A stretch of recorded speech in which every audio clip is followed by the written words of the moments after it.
വിശുദ്ധ മത്തായി എഴുതിയ സുവിശേഷം അധ്യായം 13, 18 മുതലുള്ള തിരുവചനങ്ങൾ. വിതക്കാരൻ്റെ ഉപമ വിശദീകരിക്കുന്നു. അതിനാൽ വിതക്കാരൻ്റെ ഉപമ നിങ്ങൾ കേട്ടുകൊള്ളുവിൻ. രാജ്യത്തിൻ്റെ വചനം കേട്ടിട്ട് മനസ്സിലാക്കാതിരിക്കുന്നവരിൽ നിന്ന് അവൻ്റെ ഹൃദയത്തിൽ വിതയ്ക്കപ്പെട്ടത് ദുഷ്ടൻ വന്ന് അപഹരിക്കുന്നു. ഇതാണ് വഴിയരികിൽ വീണ വിത്ത്. വചനം കേട്ടിട്ട് ഉടനെ സന്തോഷം സ്വീകരിക്കുകയും തന്നിൽ വേരില്ലാത്തതിനാൽ അല്പനേരം മാത്രം നിലനിന്നിട്ട് വചനത്തെ പ്രതി ക്ലേശവും പീഡയും ഉണ്ടാകുമ്പോൾ തൽക്ഷണം വീണുപോവുകയും ചെയ്യുന്നവനാണ് പാറമേൽ വീണ വിത്ത്. ഒരുവൻ വചനം ശ്രവിക്കുന്നു, എന്നാൽ ലൗകിക വ്യഗ്രതയും ധനത്തിൻ്റെ ആകർഷണവും വചനത്തെ ഞെരുക്കുകയും അത് ഫലശൂന്യമാവുകയും ചെയ്യുന്നു. ഇവനാണ് മുള്ളുകളുടെ ഇടയിൽ വീണ വിത്ത്. വചനം കേട്ട് ഗ്രഹിക്കുന്നവനാണ് നല്ല നിലത്ത് വീണ വിത്ത്. അവൻ 100 മേനിയും 60 മേനിയും 30 മേനിയും ഫലം പുറപ്പെടുവിക്കുന്നു. കളകളുടെ ഉപമ. മറ്റൊരു ഉപമ അവൻ അവരോട് പറഞ്ഞു.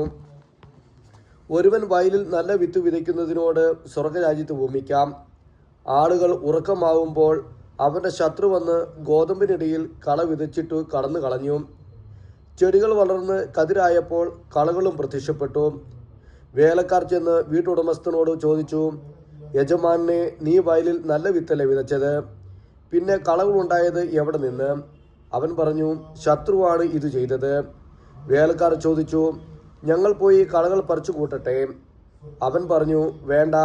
കളകൾ പറിച്ചെടുക്കുമ്പോൾ അവയോടൊപ്പം ഗോതമ്പ് ചെടിയും നിങ്ങൾ പിഴുതെറിഞ്ഞു കളയും. കൊയ്ത്ത് വരെ അവ രണ്ടും ഒരുമിച്ച് വളരട്ടെ. കൊയ്ത്ത് കാലത്ത് ഞാൻ കൊയ്ത്തുകാരോട് പറയും, ആദ്യമേ കളകൾ ശേഖരിച്ച് തീയിലിട്ട് ചുട്ടുകളയുവാൻ.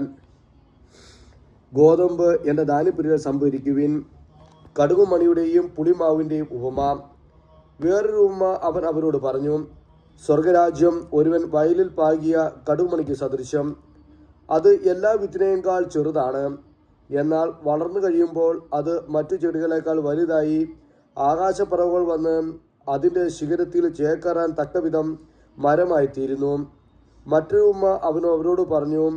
3 ഇടങ്ങഴി മാവിൽ അത് പുളിക്കുവോളം ഒരു സ്ത്രീ ചേർത്ത പുളിപ്പിന് സദൃശ്യമാണ് സ്വർഗരാജ്യം. ഇതെല്ലാം യേശു ഉപമകൾ വഴിയാണ് ജനക്കൂട്ടത്തോട് അരുൾ ചെയ്തത്. ഉപമകളിലൂടെ അല്ലാതെ അവൻ ഒന്നും അവരോട് പറഞ്ഞില്ല. ഞാൻ ഉപമകൾ വഴി സംസാരിക്കും. ലോകസ്ഥാപനം മുതൽ നിഗൂഢമായിരിക്കുന്നവ ഞാൻ പ്രസ്താവിക്കും എന്ന പ്രവാചകവചനം പൂർത്തിയാക്കാനായിരുന്നു ഇത്.